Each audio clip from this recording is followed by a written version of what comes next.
Friend, আমরা আজকে চলে আসছি মালয়েশিয়ার শাহ আলম আইসিটি পার্কে। সো আমাদের প্ল্যানিং, আমরা আজকে উঠবো হচ্ছে এইটাতে। এইটার উচ্চতা হচ্ছে 60 মিটার। সো এইটার উচ্চতা হচ্ছে 60 মিটার। আমরা এটাতে উঠবো। এখানে ফরেনারদের প্রাইস একটু বেশি।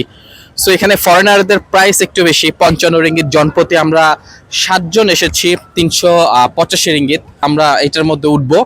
সো আমরা জানি না এখন এটার উপরে উঠলে আমাদের ফিলিংসটা কেমন হবে, বাট আমরা তারপরে উঠবো, কারণ এটার উপরে যদি না উঠি তাহলে আমাদের পুরা এই ভ্রমণটাই মিস যাবে। কারণ এইটা মালয়েশিয়াতে একমাত্র প্রথম আপনার গ্লাস টাওয়ার, যেটা একদম ট্রান্সপারেন্ট। উপরে ওঠার পরে একদম নিচে ফাঁকা দেখা যাবে।